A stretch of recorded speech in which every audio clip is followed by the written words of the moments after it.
You know, the nice thing about buying food for a man is that you don't have to laugh at his jokes. I never understand people when they say that movies are woke now. Like, there's this idea that movies didn't used to be woke, but now because there's an Asian character in Star Wars or something, that makes it woke. And like, do these folks not realize how many classic Hollywood movies were made by a ton of queer people, a ton of socialists, and there's, quote, woke messaging all over them? And that potentially even the medium of movies as an art form has an inherently socializing tendency? This is Sullivan's Travels, and it's tremendous. This movie is operating on 3 different levels of genius writing at least. On the first level, it's a brilliant comedy movie with incredible dialogue. Communists! Communists? This picture's an answer to communism. It shows we're awake and not dunking our heads in the sand like a bunch of ostriches. I want this picture to be a commentary on modern conditions, stark realism, the problems that confront the average man. But with a little sex. A little, but I don't want to stress it. I want this picture to be a document. I want to hold a mirror up to life. I want this to be a picture of dignity, a true canvas of the suffering of humanity. But with a little sex.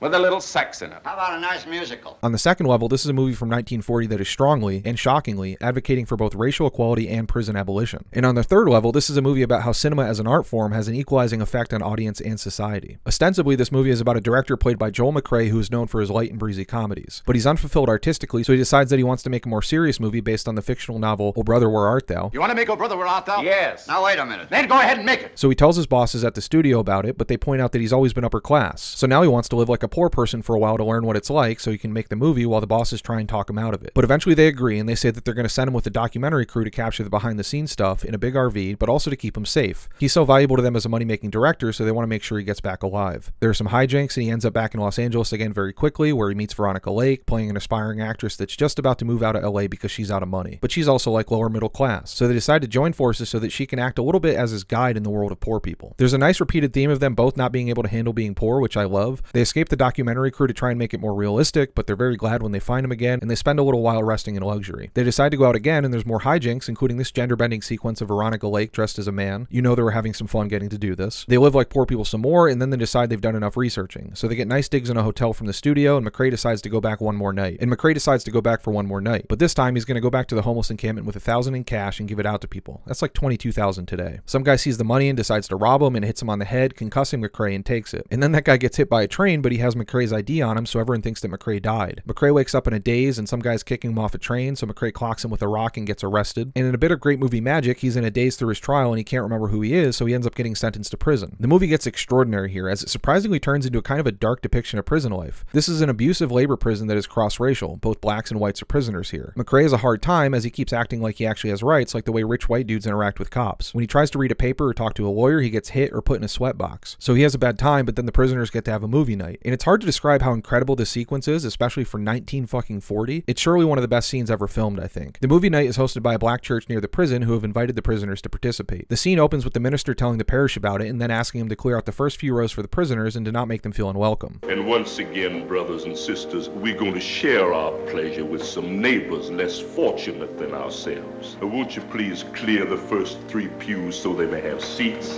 And when they get here, neither by word, nor by action, nor by look, make a guest feel unwelcome.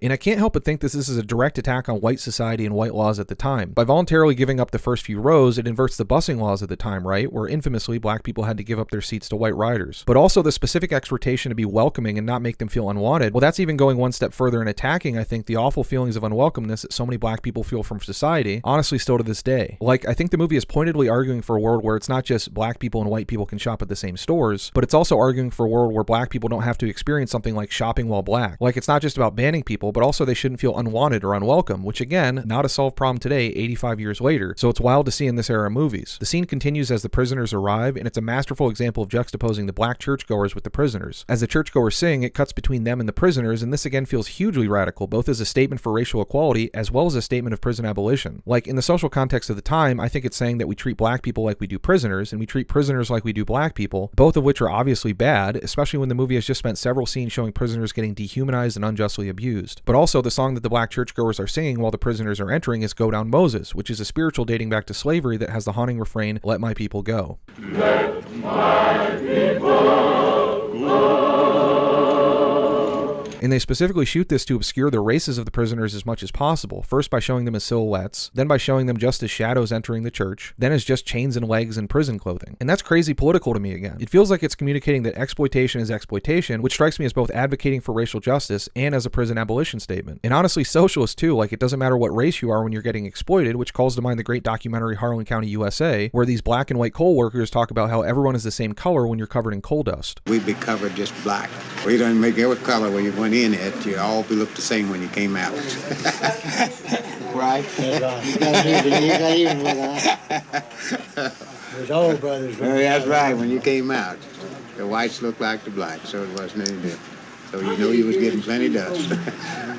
And this is a setup for the third level of the movie's brilliance, as they dim the lights and show that when the lights are off and everyone is sharing in a movie, it doesn't matter what race or gender or age you are. Everyone can laugh at a cartoon mouse. And this causes a revelation in McCrae. He realizes that what a lot of people want who are exploited or poor or whatever else is to have some escapism at the movies, and that has value in and of itself. But on another level, I think the movie is communicating an even deeper assertion, that movies themselves as a medium, especially in theaters, because they're such a shared art form, have a socializing and flattening and community building effect on the audience. Like, as much as shared exploitation has a community building effect on people, whether you're getting exploited racially, or as a prisoner, or as a worker by a coal company, movies and cinemas, especially when it's something primal like slapstick comedy, have a community building effect on people too, as men and women and black and white and old and young can share in laughter. Which honestly is crazy, because this is 24 years before Marshall McLuhan coined the phrase, the medium is the message, about how different forms of media like movies or books or TikTok or the internet or whatever have their own effects on society independent of the messages and any content they carry. I think the filmmakers here are saying that the idea of many people watching the same movie together, experiencing it, has an equalizing and socializing effect on society, which is a radical assertion about movies as an art form and form of media, but also it's a novel concept communicated decades before it would be formalized and written down in media theory. So McCrae in this movie realizes what he needs to do, and if there's a fourth level of genius to the movie, it's this. This is actually a self-commentary by the director Preston Sturges on his own career, as Sturges himself was known for making lighthearted comedies, but faced some criticism for not making things deeper and more political. And he himself said the inspiration for this movie was that he was getting fed up with too many self-serious message films. So he decided to make this movie, which is both incredibly funny and incredibly deep, and which ends with the director main character deciding that he's going to keep making comedies because of the social value they have, which is just, well, yeah, what a king.